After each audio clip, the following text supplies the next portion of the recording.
Hello and welcome everybody to Injury Time. It's been more than a couple of weeks because a lot of us are traveling and busy with this and that. So, really happy to bring back the episode to you. Before we start, I want to tell you the story. I had a book talk at Champaka, and I met three people who are avid listeners of Injury Time. They were very happy that we were back. And yeah, I think we might know their one was Darshan. So who on a live chats and stuff, he said I used to talk and I remember the name. So happy to see that. And he told me that whoever is listening to you are not bots; they are real people, and I think that's a victory for Okay. us there. Anyway, we'll start now. Brad, let's look at where we are heading into the future with All India Football Federation and the commercial rights, so on and so forth. So we got two offers. To those who don't know, the Genius offered, I think, a little over 2,100 crores for a 20-year deal, while FanCode offered around 190 crore, 1,190 crore for the same 20 years. It seems like there is a little bit of disconnect between the clubs and AIFF in terms of this. Can we just break it down? And why do you think there is so much of a dissonance between the two? See, I think, look, if you're, to use the analogy, there's light at the end of the tunnel, but the problem is, like, at the moment, Indian football is going down a tunnel, and the light that's coming from the other side is not the other end of the tunnel; it's an oncoming train. So, I mean, it's not something that you probably want to be going towards. And what I mean by that, look, whether you want to classify them as a betting company or not, the fact of the matter is that's where their primary revenue source is. I think 70% of it comes from that, which you're going to have issues when the government has policy as such at the moment, which is against it. But you look at global trends, even FIFA is planning on selling a lot of their footage rights to these kind of betting companies so that they can show it in that little inbox window that you have on betting sites. So you don't need subscriptions for this because they're willing to pay the big bucks for it. So there is a shift in sport that is happening towards betting side, and we saw it in the Premier League with a lot of betting companies sponsoring them. But that works in countries where it's legal. Here, where it's not, I don't see how that's not going to potentially have pitfalls. That's one. Second thing is the fact that their Yes, you are bids talking higher about the Genius bit, right? Genius, yeah. And obviously, FanCode was owned by Dream Sports, and they've had to pivot as well. The other thing is the deal, it sounds good, right? You're like, oh, look, you've got this shine, this much money, but it's not actually what you're going to get. If you break down the deal and look at it, they've got to recover their costs, and after that, you get paid out. So the higher their costs are, it's more difficult for them to probably break even. So it's probably going to be 10, 15, maybe 10 to 12 years, I would guess, that before ISL clubs would start to see some genuine revenue. And that revenue is going to be in the single digit crores. So it doesn't really make sense for you, again, another 10 years to keep bleeding on the promise that you're going to get something. That's basically how they were led down this rosy path in the past. So neither of the offers look really good because I think the model has to change. You can't have this, commercial partner where they have to recoup and all that. I think the clubs almost need to say, all right, why don't, and almost like saying, if AFF just wants whatever, let's say 25, 30 crores a year, why don't the ISL clubs just say, all right, fine, there's 15 of us, let's say, and you put 2 crores and here you go. Here's 2 crores we're all willing to put every year. Here's your 30 crores. Now let us run our own league. Stay out of it. Right? Take your money, you run your other developmental activities, this, that, and the other. This is our league. Let us run it because we know how to do it. And I think they'll do a better job because they have to. It's their product. Simple as that. I think that's the way forward. So we already have certain, like Dafa News, for example, they have a Dafa Bet as well, right? So these Yeah. kind of betting companies coming are already starting. Like the BCCI had, I think, Dream 11 on sponsorships and so on and so forth. There is a little bit of like a gray area in the law, is there? I think there was gray area, but I think now there's surrogate advertising and other stuff. Orca probably knows a little bit better about this, but I don't think it's allowed now, which is why I think Dream 11's ended their Yeah. sponsorship of cricket, and you see all these DAFA bets and all that disappearing from cricket and other newer ones having to come in. But like I said, Orca, you probably know better about this, man. Yes. Yeah, I think now there's a blanket ban on what they call real money gaming, RMG. Right? It was first institutionalized by a High Court order from the Punjab High Court, I think somewhere in the previous decade, and then systematically those companies were targeted. First, they were hit by a post facto tax bill. Both Dream11 and the owners of FC Goa, Delta Corp, both of them come under this category. Then you obviously have Dafa News. You have all of these other Russian-based and European-based, what do you say, real money gaming companies, right? They don't like to use the word gambling, so we won't use the word gambling.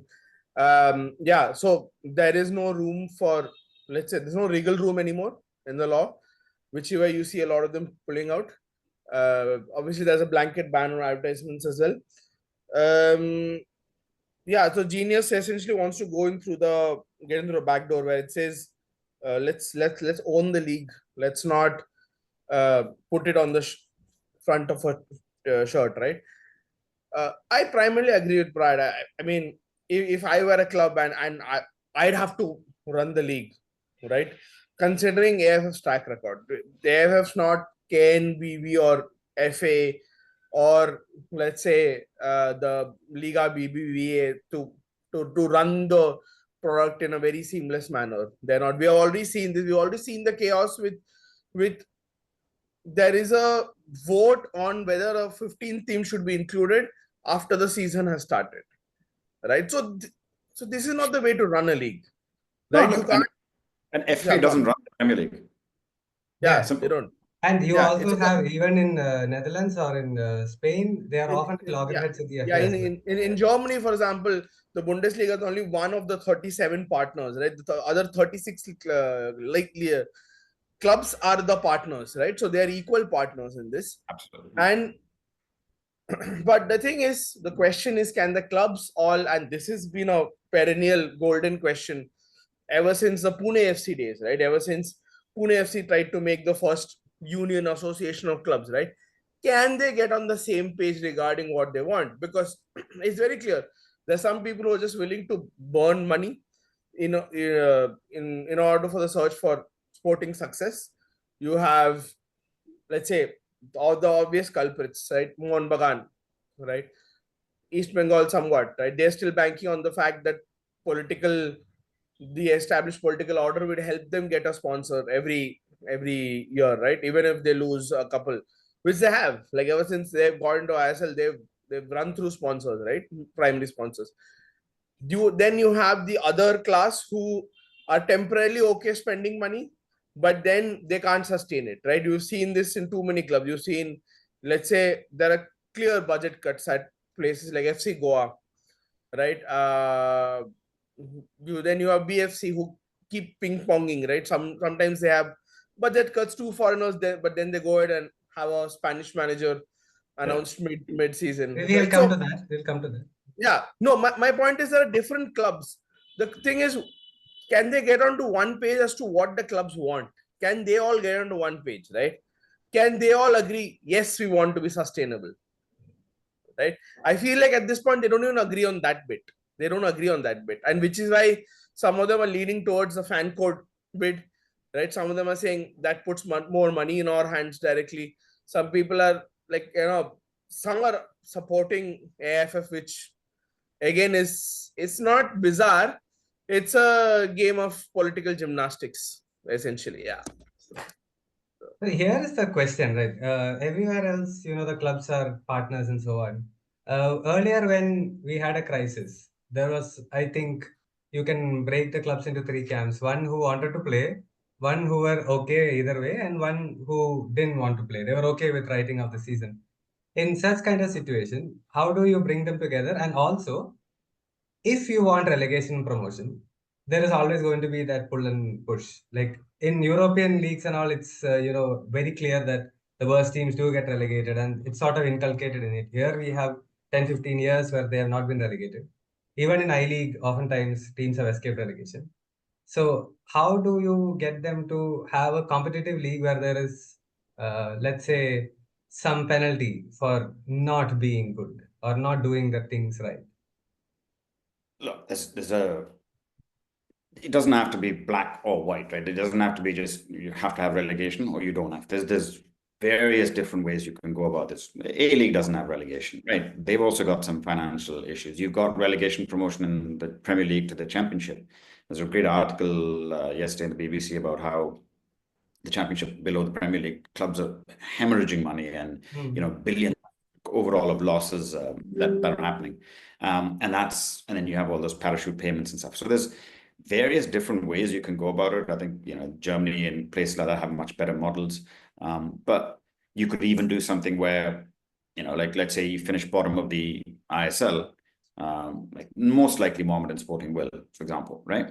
And let's say Diamond Harbour most likely will probably finish top of the IFL, and just it's a coincidence both teams are from the same city, but I'm just saying have a playoff, have a two-legged playoff, home and away, and then if the quality is good enough, they go up and they go up.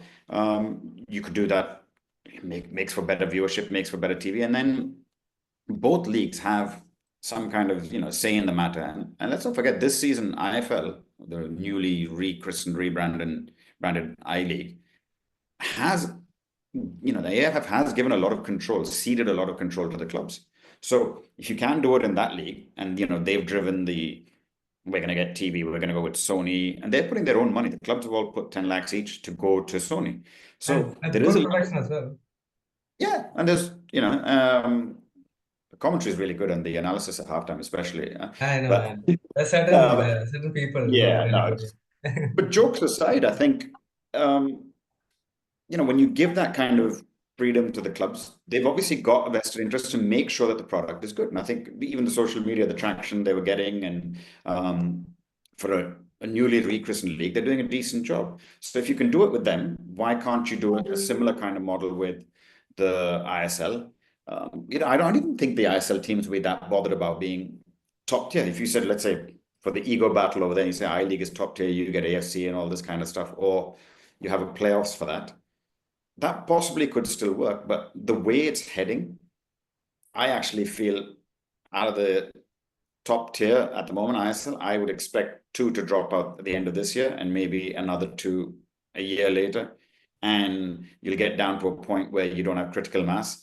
And similarly with, the I League, I mean, some of the teams are just, you got one man and a dog watching them again. It's back to the old I League days of, Cooperage and Fatorda, where, you can hear the crickets in the stadium and the dogs barking. It's that bad. So you might get to the point where we don't have enough teams here. We don't have enough teams here. Might as well just merge and form something, which may not be the worst case scenario. Look, Super League Kerala teams have a little bit of autonomy and they have a different kind of a model. And why not?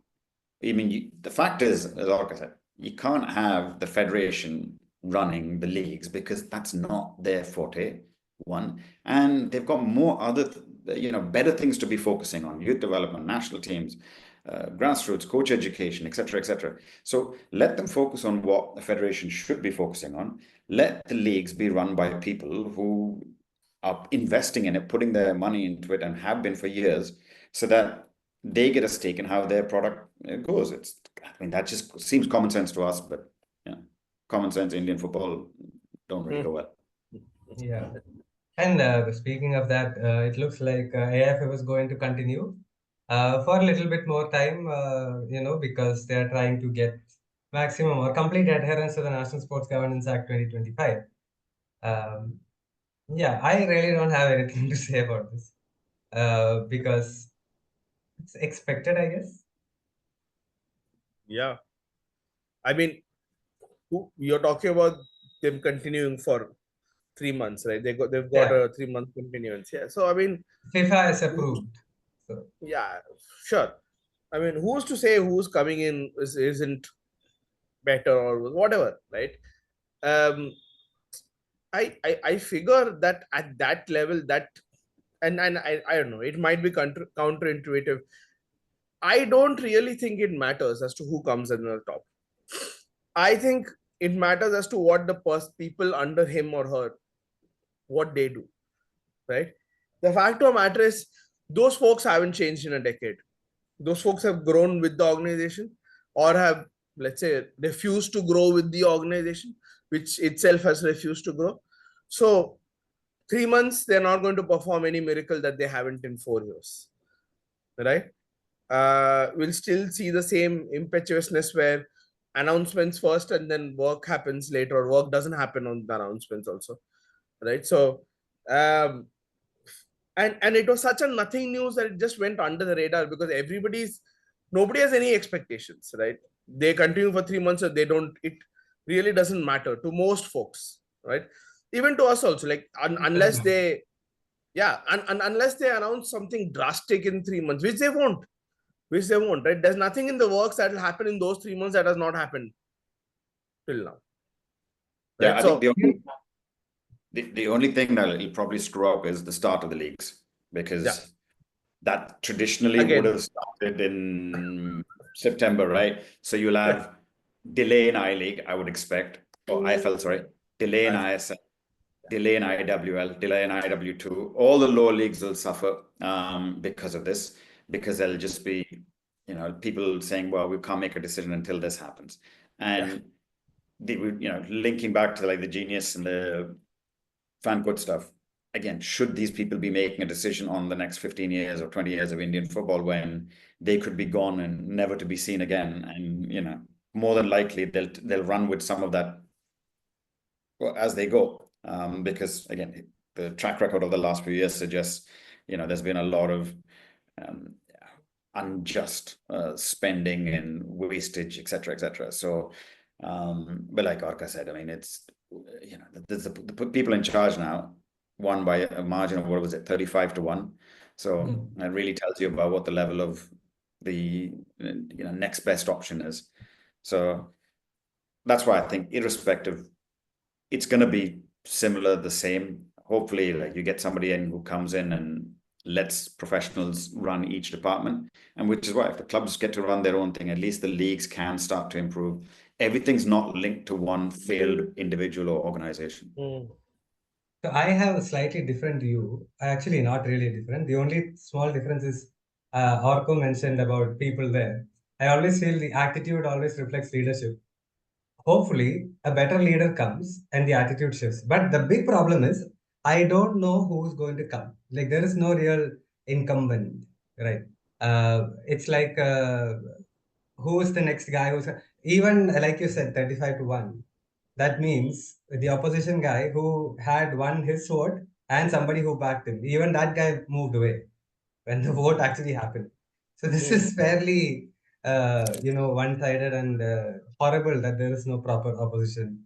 So we'll see where it goes. And last time we went with an unknown god instead of a known devil. Maybe we should also be a little trepidatious about the jump as well. Well, I think the one thing it's proved is ex-players are not cut out for administration. It's not just At least football. that's the We've seen best. this across now. Yeah, that's the best thing. That myth has been busted, that, oh, you know, we need somebody who's played the game to run the game. I mean, first of all, the guy in charge hasn't played the game. I think he was on the bench for most of his career. So, you know, and that's where he should be, even in administration, just, you know, at the bottom end of the bench and just unused sub, like most goalkeeping subs are. Yeah. Even FIFA is horrible, right? The guy who's running it, Infantino, and the kind of politics and the nonsense that is happening there. So yeah, that's a whole other show. Yeah, the whole other show. But you know, just to add context here, these are things that are not in our control. We can't, right? People are working on the grassroots, people are working on the clubs. These are not in control. This circus will keep going on in the background, right? If you break your head over this, you're really wasting your time and you're increasing your own blood pressure. That's all you're doing. It's a waste of time even discussing this or even getting into this. Because one clown goes, another clown comes. That's it. Yes. So we'll move away from this clown show. Arko, talk about the women under 20 women's team. How are they doing? Sure. I mean, I agree with some of the feedback that they've, more than any usual Indian team which comes up against a heavyweight, they've forayed into enemy territory maybe once or twice more than. And yeah, I mean, this is not a problem that can be solved here, Right? This is a problem that happened 14 years ago, 13 years ago, 12 years ago, when they were 7, 8, 6, when they hadn't touched the ball. Most of these women start touching the ball at 10, 11, and 10, 11, 12, and it shows, right? They're far, far behind the counterparts. But also the question is also that what happened to the coaching from the time they started. That has also clearly not been adapted. But just quickly, like running through our points, right? The concept of 1v1 defending is non-existent, right? They have not been taught. And I'm kind of very strict about this at the footy firms level also, because I feel like a newer generation of coaches, it's all about how do you set the team up, how do they play with the ball, right? But even at the grassroots level, I have to keep reiterating to my coaches as to you have to teach 1v1 defending, right? Because the 1v1 is the core of the game, or is the base of the game, right? That is clear. Like, and some of the defending on show is horrible, right? Attackers in front, the defenders just making a jump, like they're jumping into nowhere, right? It's almost comical to watch, right? That there is a, I don't know, there is a hesitancy in releasing the ball. Like, I mean, this is something that we work on the grassroots, like the 2-touch, 3-touch play, right? At that point of time, when you're physically outmatched, when you're technically outmatched, you at least try and move the ball as fast as you can, right? That I see these women seeing the option and not taking the option, right? For some reason. Maybe they didn't right? see it. So that's also a possibility. Sorry? Maybe they didn't. There is a possibility that they haven't seen it also, right? We don't know what their eyes are seeing, right? But yeah, learn to use your eyes, I guess, right? And go, right? Yeah, I mean, just spatial awareness is very low. Is very low, right? There is time and again there is it's not surprising that even at that level these women are looking down and are playing, right? Yeah, I mean, I know I've been a bit harsh on the coach on social media, but also a fact, because I believe that, and these are reports from the camp, and I know this is true, the actual age girls have systematically been kicked out of the camp. That is a fact, right? And are you saying India has age fraud? How dare you? The fact of the matter is, these are 22, 23-year-olds, 24-year-olds who are essentially, and the women footballers' career is, again, I've said, is between like 15 and 27, right?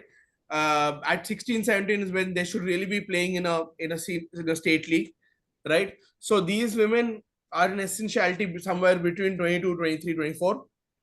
I won't lie. So they're nearing their end of their productivity as a footballer, right? Which is 27, 28.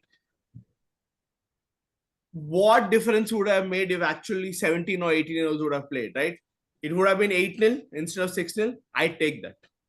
I'd take that any day. Just to see how far we could have gone, right? We also forget that and even fans on social media also tend to forget that we're not playing the under 20s for a result, or we're not playing the under 17s for a result. We're trying to see if there are future national teamers that could come from this crop. That is, and that should be the primary aim of this, right? So as far as I'm concerned, that objective for me is not being met, right? Yeah, before I finish, goalkeeping department, huge crisis. After once Panthoy goes, and she will go. She is 28, 29. Huge crisis. Nobody after her. Huge gap. And yeah, I think Prads also watched the match, so I think I will let him speak. Look, I think, so obviously seen your tweets and watched the games and everything, but I think one thing we've got to give perspective is, look, we're all gung-ho, happy and ecstatic and praising the fact that we've qualified for U17, U20 and even the women's, right? So women's football's, the individual teams have got there, but the problem is it's not like it's an improvement. We're catching the teams on that upward curve because we've only qualified because the qualifications have become easier and they're adding more teams. Let's not forget that. So once you get in there, we're nowhere ready to compete at a U17, U20 World Cup and AFC Cup level against the big guns. And because we're always going to be drawn in pot four and whatever, you're going to come up against these teams. We're not there yet to compete against them. So you've almost got to have realistic expectations when you come here. Like, listen, if we don't get beat 8-0 in every game, that's a good thing. And like what Orca said, the fact that in the Japan game to a small extent and more so in the Australia game, they can actually venture into the opposition half, test the goalkeeper is a positive. And I think, you can also learn how to park the bus a little bit better. And that's where I 100% agree with him that 1v1 defending is just not taught. It's not the fault of the players. They're just not coached at a young age is one. I completely agree with that. Second thing is all that talk about they don't see the past. What they see to what they can execute with their feet doesn't happen because, again, technique isn't there. And the most important thing is they're not playing. You can't blame. The only blame can happen with the people we mentioned about before. You haven't played enough games leading up to this competition. So you have to have had a league that's been going on, and then you'd be tested for this kind of stuff, and you'd have that rhythm and playing week in, week out, playing a lower block, playing against teams, set piece situations, all the stuff that cause problems. And similarly, we talk about goalkeeper situation, all those can be addressed if there's more games and longer leagues, etc.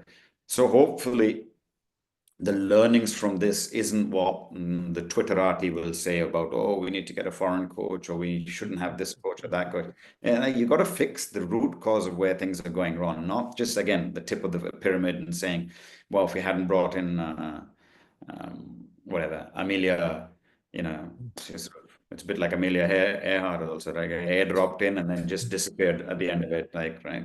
So, and then back to, what are we doing? We're going back to Crispin, who,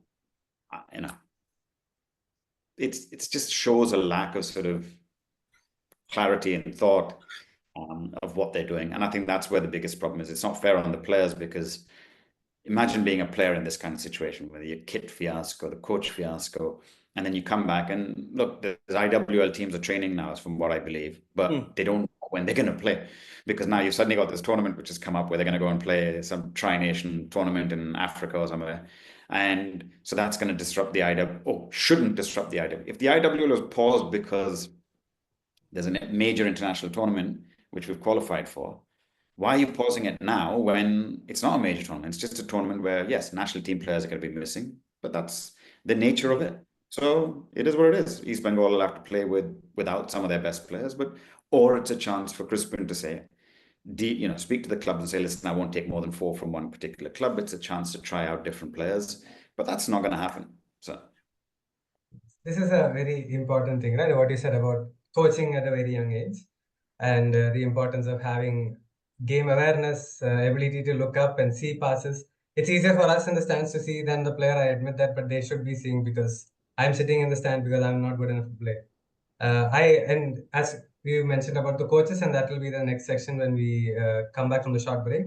But just before that, because of the way you were talking about it, I just saw yesterday, very randomly, Francesco Totti's performance, only his performance against Ukraine in the 2006 World Cup. 95% of the things he does, first touch. He one touch passes, everything. And the awareness he has, the ability to shift, the ball to different directions, unbelievable. Not saying that we should play like him, but just suddenly in my head. We can't play like him. We can't. Yeah. But a simple thing that, like, if at that stage in that game, count the number of games Francesco Totti would have played in his career. You can add all the entire squad of the women's team, right? Of the under 17, under 20, and senior team, the entire career number of games, it will not come close to what Totti has played. So, I have the data for that.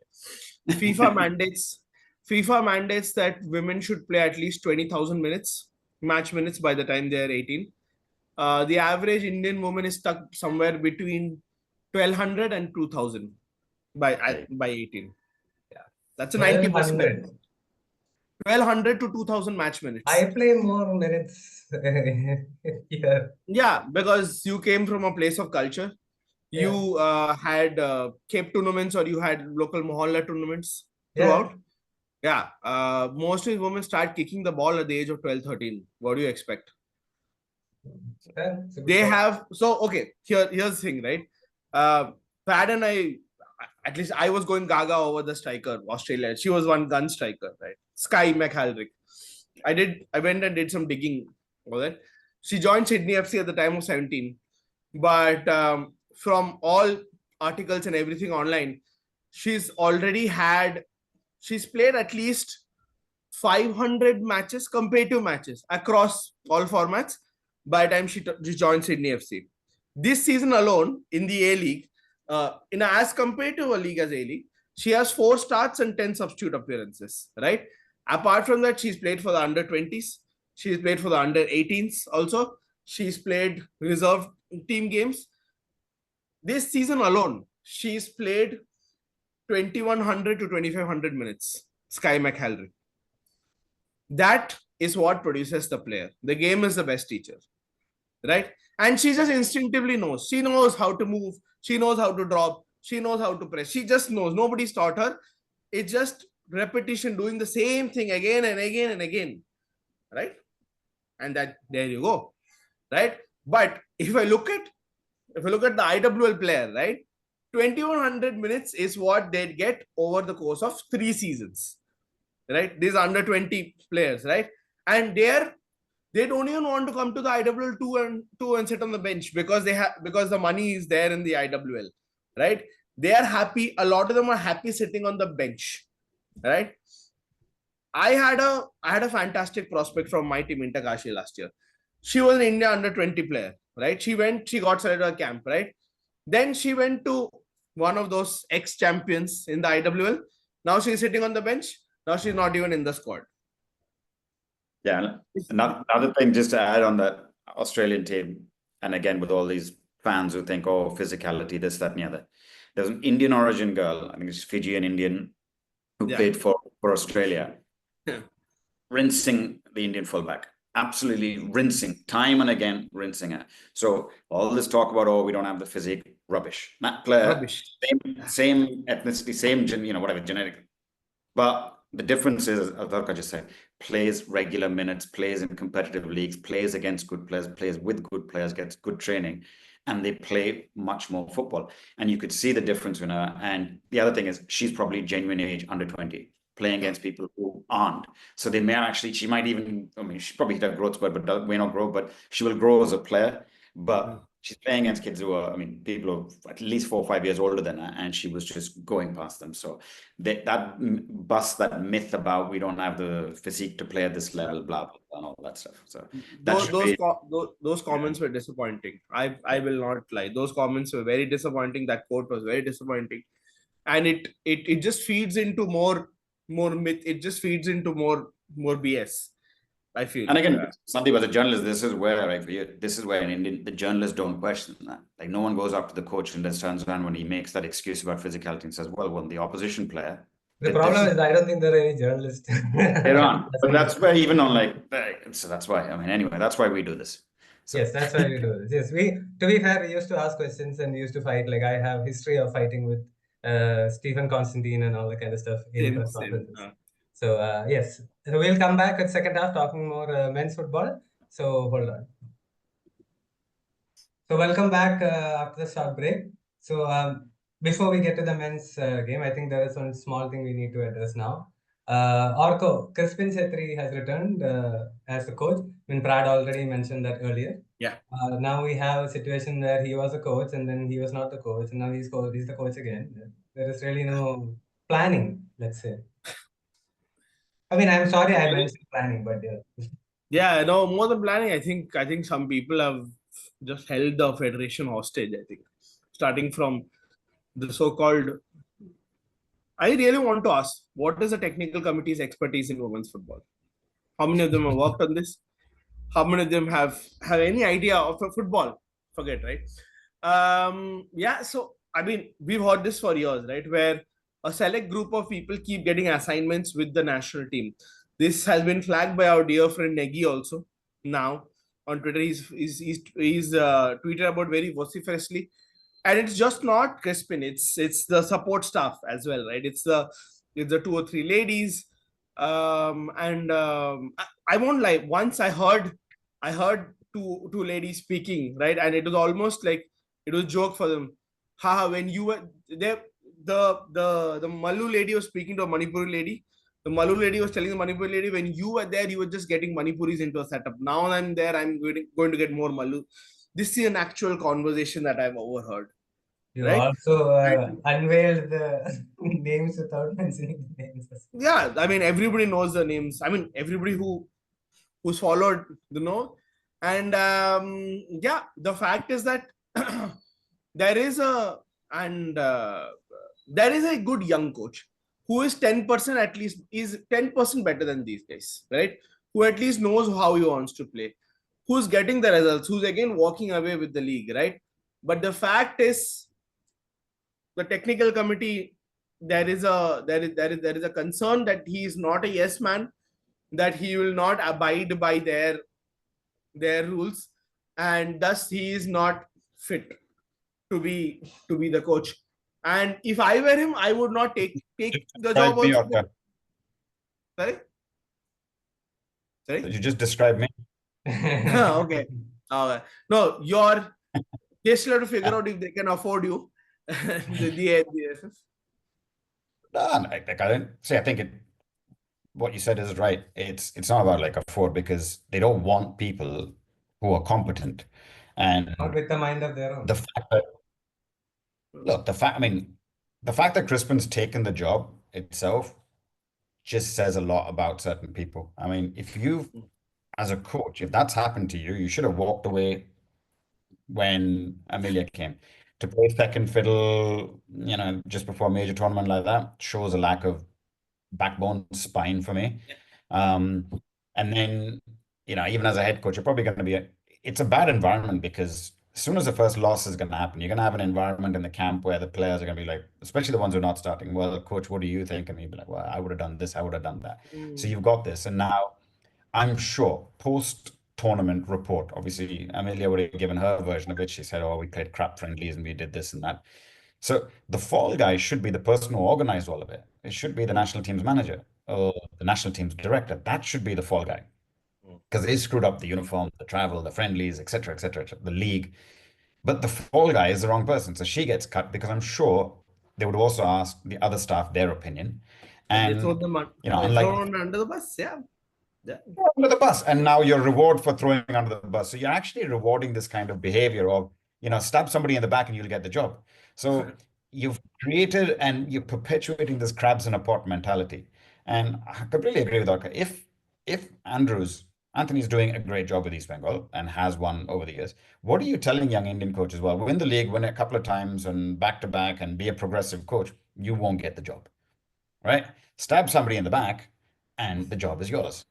So that's unfortunately seems to be the way with men's football, women's football, everything. That's the way it is. But what do you expect when you have somebody like somebody who's never won anything, like never won an I-League, never won anything as a national team player, in charge of the national teams as a director, never coached at a club level, never coached at any level, being put in charge of the national teams? It just smacks of incompetence, and that's exactly what it is. And the committee is even worse. I mean, look at those guys. I mean, they've, in any other profession, they'd be retired, some of them. Secondly, not a single one of them can get a job at a top club. No top club in India would hire any of them. So you're basically taking 6 or 7 of the most incompetent ex-players in India, and the rule is now written that it has to be, the technical committee has to be made up of ex-players. Why? Why? Guys who cannot get a job, people who cannot be employed, are being given the task of one of the most important jobs in Indian football, being on that. And they're supposed to write reports once a year. Some of them can't even write an email, write a report. Those guys on that committee, impossible. There's about 6 people on that committee, and I think including the national team's director, 5 of them couldn't string without, probably couldn't even type ChatGPT to get ChatGPT or Google Gemini or anybody else to create that doc for them, because they can't even do that. They'll have to get somebody to open it up for them. So what do you expect? But I think it's overall mess in the system in terms of, if that's happened, as any self-respecting coach, you wouldn't take it. But maybe he knows that he doesn't have any other option, because I think Odisha FC is gone. They were dropped down to Relegated, IW. Relegated, went to IWL2, and even there, they would have, if there was further relegation, there is further, then they'd be relegated to IWL3. So it's great. It's like being like a lot of the other men's under 21 team or under 20 team, you're getting jobs for people who can't get a job anywhere else. And it's like a government job now, isn't it? Like the physio at the national team, been there he's seen 6 different managers and stays there. Yeah. Also, on the flip side, if I was Anthony, I wouldn't have taken the job at this point in time, because what's happening is very insidious, right? Whoever is coming in, including Crispin, is being set up for failure. And my 2 cents is that once this international series is over, right, there's going to be a lot of push for, let's make Joachim Alexanderson the coach, right? Foreign coach, obviously. And we've seen that this committee, it kind of takes social media opinions very seriously. It should not. The fact is, most of them are fans. They have no idea what is good and what is bad for national team, right? You're supposed to be experts. But the thing is, there is a push, get a foreign coach. So and it happened previously also. Thomas Denerby came in as the coach of the under-17 team. One day he was like, oh, go to the senior team, right? It happened with Joachim Alexanderson also. He was, for a couple of matches in between, for the Maldives matches at the Dravid Padukone Center, he was made the head coach, right? So this is what's going to happen. So I'm actually glad in a way that Anthony didn't take the job, because this would only have been a stopgap measure. It's a 3-month gig, or it's a 4-month gig at the best, right? I will talk about what should have been the case, right? In this case, we finished the tournament, finished a 4-year cycle. The message should have been, let's rebuild for the next 4-year cycle, right? Which means, first, call at least 50 to 60 women with 2030 in mind, right, to the camp, right? Get 50, 60, 80 women. You have the league, right? You can scout from the league, right? Call women from the IWL, IWL2, increase the pool, right? Because clearly the set that went to Australia is now past its prime, most of them, right? So you need to rebuild with 2030 in mind, right? And you need to give the coach the confidence also that if he or she does decently well, they will be in charge for this 4-year cycle, right? But none of that is happening. Yeah?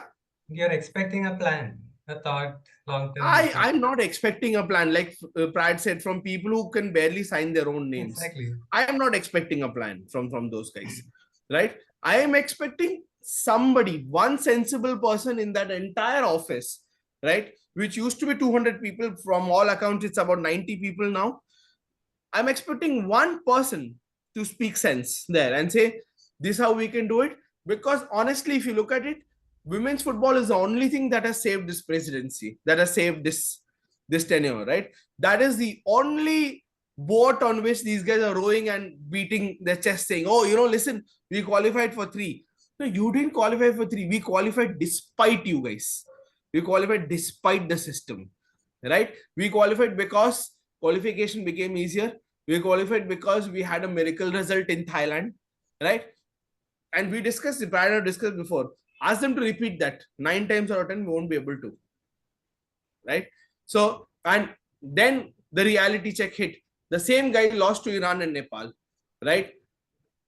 Fielded random players from one particular club, right, where he used to work once upon a time, right? Funneled them to the national team, right?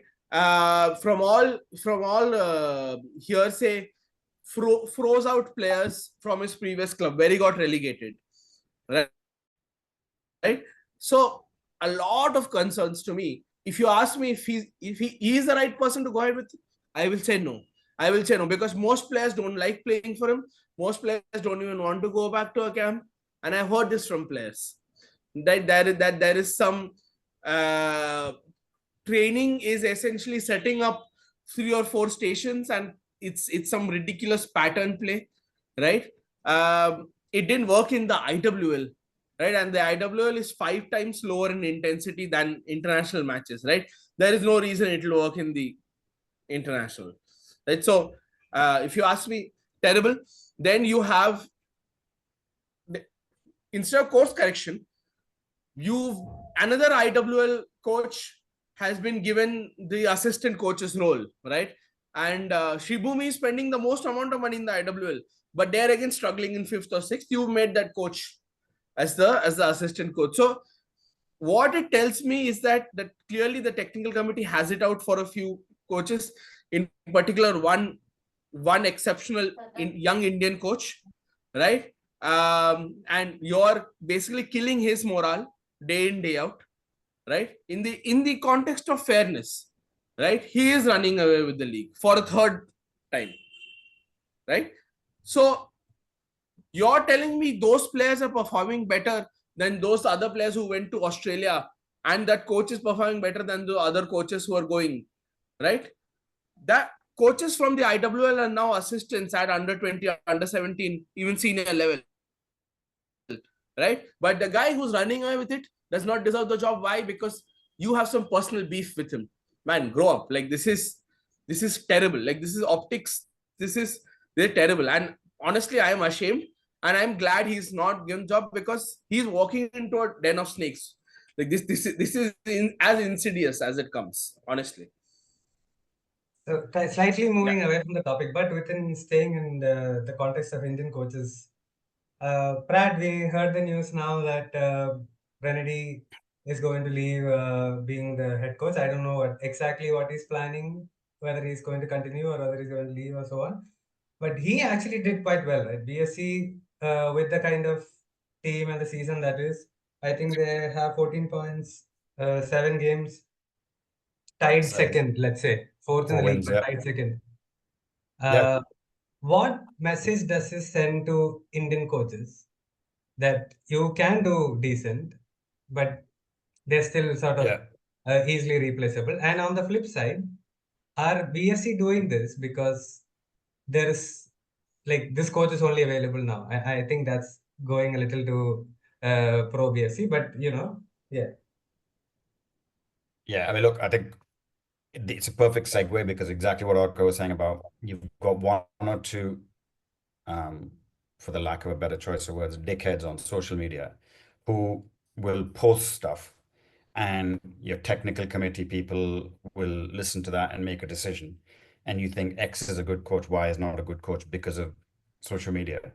And I think nowadays, maybe as a young Indian coach, one of the things I'd probably be recommending if I was on coaching courses is how you handle your social media. And there was a good, an ex-friend of mine in the US did an actual session on this in the convention about how you market yourself as a coach. And I think you look at some of the coaches, you look at, Akalis Quadrat, or you look at Owen Coyle's post-match press conference. They sell themselves very well to the media and sell the rhetoric, if you want. And Renedy hasn't done that. And so you've got three dickheads in BFC fans, and these are not like West Block Blues. These are just keyboard warriors. Randos. I won't even give them the credit of mentioning their names here, but randos, yeah. Three randos who will be like, "Oh, did you watch the game against Punjab? You lost one game. Rahul Baker was injured. Your best player, your best Indian player, was injured. So you take him out of the defense. Most teams are going to struggle. Renedy is playing without an all-Indian back four, no foreign striker.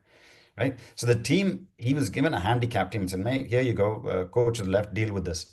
Can I have this staff? No, you can only deal with the staff that you have. A lot of them are coming through the academy, BFC guys, and all local staff, which is good.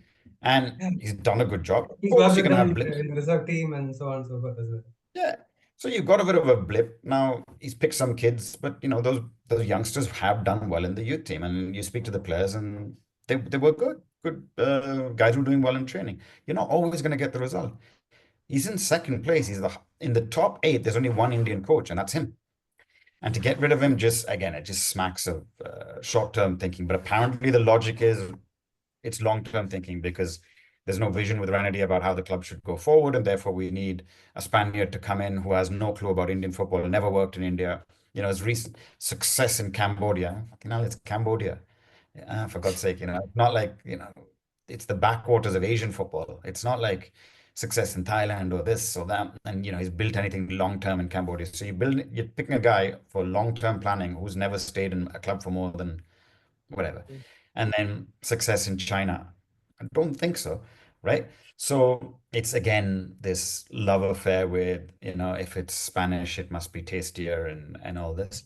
So again, it's really sad news for Indian coaches. But I think I've been speaking to Randy a lot and giving him a little bit of, I wouldn't say just talking to him, because look, we were in the same pro license group together. That was probably the best ever pro license group in India, best coaches in that group by far.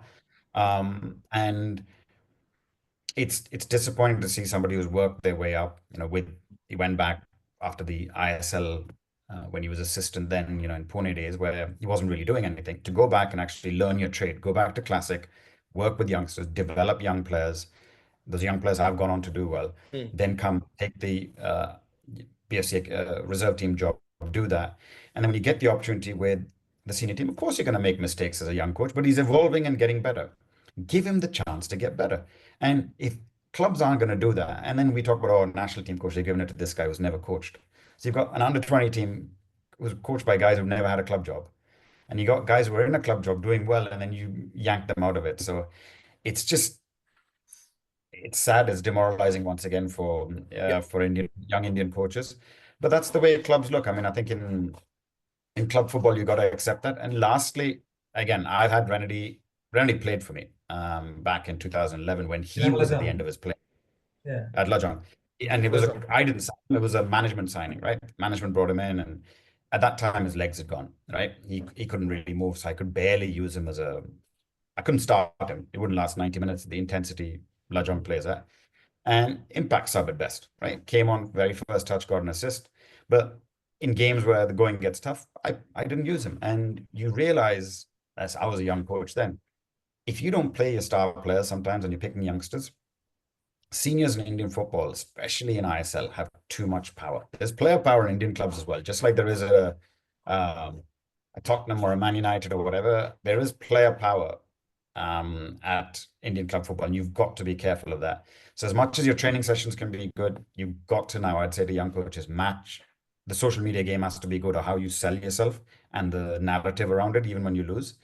And also you've got to manage that player power. We've seen it with national team, and a lot of those national team guys who hold a strong dressing room or hold a lot of power over the dressing room and younger players are also at BFC. So if it was, let's say there was accusations in the past that it was cancerous at the national team level, that lobby, that same cancer cell is at this club. So that's where I think you've got to be able to either take away one of those cancer cells or whatever, or manage to find a way of, starving those cancer cells. So that's the best way I can put it. Generally speaking, in I League, which is in the football league now, how are Indian coaches ever given prime position? Like, you look at, everybody talks about Khalid Jamil, right? As somebody who has succeeded as an Indian coach. He won with Aizawl, went to East Bengal, did not work out.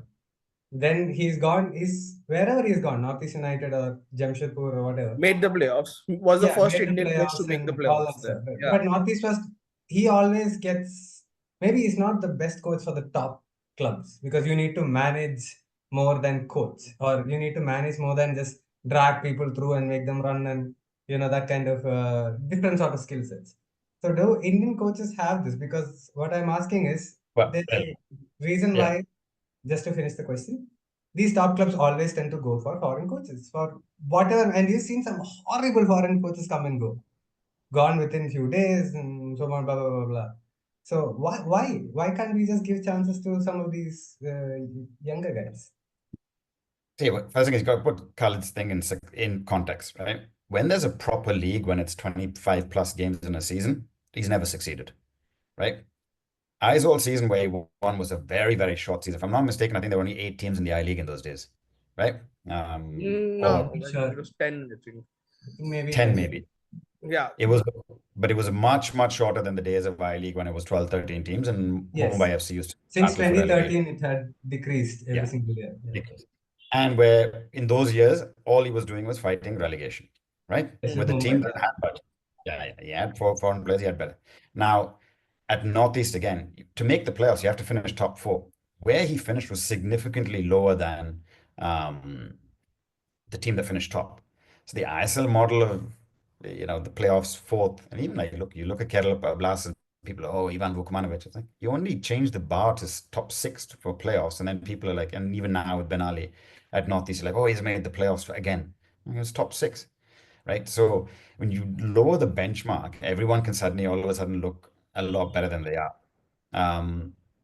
So I don't think, again, coaching prowess. I mean, I think Khaled's coached wherever. I think he even coached at Nepal at one stage and was bouncing around. And to get the national team job, if the choice was him and other Indian coaches at that time, possibly. I mean, I don't know who else applied, but the pickings were thin. But the rationale was we need somebody who's got international experience. Then I think he got it because Manolo didn't succeed, and that helped sort of dispel that myth about foreign coaches with India experience, etc. But end of the day, it comes back to the same thing, whether it's men's team, women's team. We're not playing enough games. Quality of the coaching below that is not good enough. Our structures in our youth development or national team aren't good enough. You look at other countries when they succeed at national team level, it's because they've had success at under 23, they've had success at under 20, under 17, etc. Like Uzbekistan now, it's not a magic bullet that's just happened with the senior team. It's years and years of sustained stuff. It's and with Vietnam, with women's programs in Asia as well, the teams that are on the up, it's not a one-off. They will continue to have that level of success. It's not like whatever Myanmar's success a few years ago with women, right? So that's where they've just got it wrong with a lot of ways. And I think it's the remedy thing to get back to that is it's not the way forward for Indian football if you're not encouraging coaches who are doing well, because what's next for them? Drop down to the I-League and, with very limited resources. And even in the I-League, if you look at it, at the moment, if they win today, they go second top. Birendra Thapa is doing a fantastic job with Shillong Lajong, right? In the IFL. All Indian players, entirely Indian players, Indian staff, Indian everything. And he's competing with the likes of a Diamond Harbour and a Srinidhi, who've got budgets that are on par with ISL teams, if not more. So, yeah. I wanted to ask one thing. I said I had if I may just add to this, right? There are a few things, right?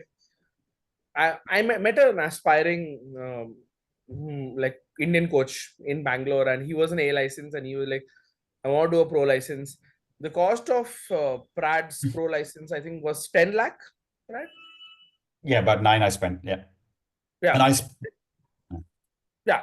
So the concern he had is, suppose I do spend this 10 lakh, what is the return for me? There is no return for me, right? Will I get an ISL job? No, right? I am barely lucky if I get a I-League job, right?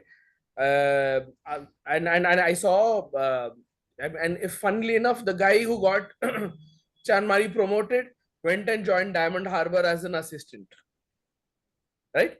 So, I mean, these are very slim pickings for Indian coach, right?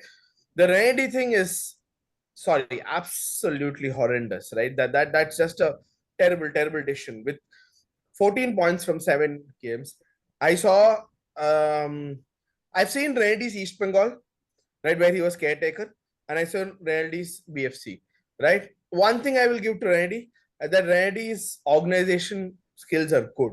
Like the team's organized well, right? You can see that the guy is putting in effort, right? And similar to Prad, I suspect that the dressing room has a lot of a part to play in what happened, right? Thirdly, if your foreign's coach isn't bringing about a 10-point swing, a 10-point difference between him and what the Indian coach is doing, it makes no sense whatsoever, especially in a season. I don't get these clubs. They have foreign coaches. on 200k, 300k, 150k, but you've cut your foreigners out. Why? You're ending up spending the same bloody thing, right? On the coach, right? You're getting rid of the foreigners, but you're hiring an expensive figurehead as a coach. Makes And no sense to me. Yeah. Go on. Go on. No, and they can bring their assistants and everything like that. So it just makes the spend and the justification makes absolutely no sense. And when you talk about, oh, it's future planning. What future? You don't even know if this league's going to exist next year. You don't know if your club's going to exist in 5 years, and you're planning a future. I can understand if you're bringing that person in for your youth development, right? Or etc. If you're future planning, but for your first team, and you're talking about future, when and that's the thing. Like, some of the fans would complain about style of play. I mean, what style? It's not. Well, did you have amazing style of play in Carlos Quadrat's second year? Have these guys seen the national team play? Have these guys? And even Sandeep, you were there. Carlos Quadrat. Roca's first season of BFC was a disaster, right? Yeah. It gets overshadowed by the fact that, they made the AFC Cup final. Oh yeah, because they're already in the quarterfinal from the previous regime, right? So it's not like you went on this and you had a very, very strong team at that time. Yeah. Yeah, but the East was a piece of cake compared to the Western group, right? Yeah. And also, don't forget, the team that you just mentioned that was absolutely stacked, right, was further strengthened with Jingans and etc., etc. But you talk about Aizawl winning. BS, I think, finished 4th. Their worst ever finish in the I League was under Roca with a stacked team, right? On an ISL budget. On an ISL budget. They had. I think they signed Cabra and very good. Lot of the national team. Cam Watson, Alvaro Rubio, Eric Partalu. Eric wasn't there, but you had Juanan. Juanan was there. Juanan Johnson. They had Bobby Morales. Striker was a man. Yeah. Striker, they went through 3 or 4 and ended up with Cornell Glenn in the end. But it just shows that. So, and they still think, Roca was this, Roca was that, and it's like the fact. That's what I'm saying. You have to manage the social media narrative as a coach nowadays, because you've got these 1 or 2 dumbass vocal fans on social media who will come out and be like, oh, this is crap after one game, and then say, oh, we watch every game from the stands, we know better. Really? And the decision makers of the club or the owners, sometimes they get influenced by that because they're not watching every game from the stand. They're not at training, right? How many club directors go and watch training, right? And then the coach is basing his decisions on a lot of stuff that even we, obviously we're not privy to everything, but it's just, this is where sadly Indian football is heading. Asking ready for long-term planning in a season as uncertain as this, it makes no sense. 1, 2, if I'm talking about long-term planning, compare Rennie to the foreign coach. I shouldn't generalize it, but in all likelihood, the Indian is more likely to go to a reserve team match or to an under 18 match to see and plan the progression, right? Because absolutely, as an Indian, he has that cultural connect with the boy, and he says, this young boy is probably better than the guy I have currently the first team, right? And I want to ensure his progression, right? So all in all, I feel like it's a slap on his face. I mean, who would want to be an Indian coach, right? Yeah. That's the question I was going to ask. Who would want to be? But Sandeep, what's the target? What's the target for BFC this year? Right, best case scenario. With that squad, no one expected them to win the league, right? Playoffs. So yes, best case scenario, finish second and behind Mohun Bagan. Mohun Bagan can't play in Asia next year. BFC get Asian football. That's a huge tick for BFC. And for them, in their identity, they're like, we need to be playing AFC competition, right? Yeah. Massive tick, and then we can spend and get better foreigners, etc., etc. You sacked a guy who got you to second place. And now you're hoping that this Pep is going to be the magic bullet and get you, I don't know what, to somewhere where. Let's see. Let's wait and see. I'm not going to, I'll reserve my judgment on it, but I don't think he can do better than what Renedy's done. No. No, that's impossible, because like I said, I mean, in a season where they went fancied, they had only 2 foreigners, right? They went, right? he's got them into the mix. When we started the season, they were on paper, they went there, right? There were other teams that were there. They were not. He's got them into a mix. He's done a meticulous job. I like how he's organized. I watched Goa vs BFC, and he didn't give Goa a sniff of the ball. He won the battle on the bench versus the guy who used to be in charge of the Indian national team. He won. And Manolo came out and said, I don't think anybody could have done it better than Renedy. Right? Manolo came in, and that is as big as a respect for Manolo for saying that. Yeah. No, in that way, Manolo is very giving, right? He says, no, that's just a Manolo thing, to be very blunt and very, very upfront. And kudos to him, honestly, to saying that. But even I felt that he kind of out thought Manolo that day, right? And that's huge considering Manolo's this domestic powerhouse, right? So, or is this supposed domestic powerhouse? Let me rephrase that, right? So, yeah, I mean, if I were Renedy, I would not step foot. I would not go back. I would just. I mean, I'm going to reserve saying anything because I'm quite friendly with Renedy. We meet each other on and off. I like him, and I have seen from, I'm sure all the coaches do this, but I've seen with him sitting and analyzing every day with his people in the cafes and so on and so forth. He does a lot of work in the background. I'm sure maybe other coaches do this too. And anyway, the big match is coming up. Unfortunately, I'm going to miss the Kerala Blasters BFC match when Ashley's big return back to where the club that he, was. I feel somewhat of a little bit of a forgotten figure, maybe. I don't know, but maybe it's my perception. But yeah, it'll be a good experience. I think if anybody's here, please go watch that game. I am traveling, so I won't be able to watch it. Same. I'm gonna miss that. I thought you were alluding to the fact that maybe they brought in a new coach because of Ashley's return to Kantirova on the Kerala Blasters side. Maybe that's what triggered. Blasters But are what, no, I think it's good for 7 games. And they lost the game, right? Ashley's first game. Yeah, that I mean, I spoke to him recently, and it's you look at again, just to not labor on the point, but you look at the bottom two teams and like bottom team in ISL, bottom team in I League, IFL. Most of the time, it's teams who've got really limited budget, really bad problems behind the scenes, and why they're in that situation, right? And normally, an Indian coach just gets chucked in, and they're like, "Oh, you're going to judge a coach on when they're not getting wages on time, they're not getting this, they're not getting that." I think Kerala Blasters is in a similar kind of situation. So you can't judge a coach on when a team is so messed up. Again, it's almost like, again, links back to the first point about national team. When it's rotten at the top, it just stems all the way through. And it doesn't matter who you bring in, you've got rotten ingredients. You can't cook a good meal with that. So I think Ashley's going to have his work cut out. But I think. Well, I didn't tell him like you. I also messaged him. I told him, you turn this team around. There's going to be a huge thing behind you, right? You're going to be the guy who turned the team around.